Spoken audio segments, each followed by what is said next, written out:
A series of bills introduced to fight drugs abuse in Wisconsin, specifically heroin, are well on their way to becoming law. Yesterday, Assembly committees unanimously approved 4 of those bills. News 8's Brittany Schmidt has more. One of the proposals would allow all first responders with training to administer Narcan, a drug that reverses the effects of heroin. Under current law, only licensed paramedics can administer the drug. The co-chair of the heroin task force in La Crosse says it could provide critical minutes to saving someone's life.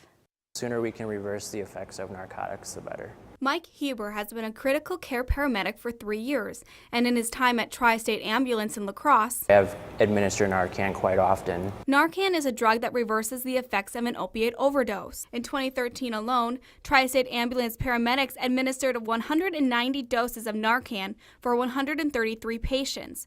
55% of the time, their conditions improved. A new piece of legislation would allow all trained first responders to administer Narcan. This is something that first responders and firefighters, emergency responders have asked for.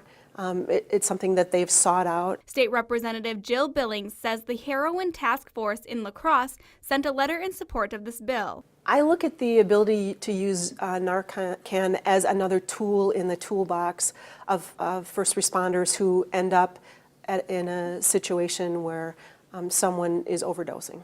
Oftentimes they're the first on scene, can assess the patient's airway and breathing status, and once they recognize that it's an opiate overdose, they can administer the Narcan. And the sooner you can administer the drug, the better. It can provide critical minutes to get a person to an emergency room, to get them into a hospital where they can be treated by doctors. Co-chair of the La Crosse Heroin Task Force, Keith Lease, says it's not a cure for an overdose. It's not a miracle drug to where, if you administer it, the person is free and clear. But it could stabilize the patient enough until the paramedics arrive. And we'll continue to assess the patient's breathing status, and if it needs, we'll start an IV and administer more Narcan if that's what's needed. Basically, it saves lives, and that's the bottom line. 3 of the other bills approved this week would allow immunity from prosecution for those who call 911 for a drug overdose, allow cities to run medication drop-off drives, and require identification to get some prescription medicine.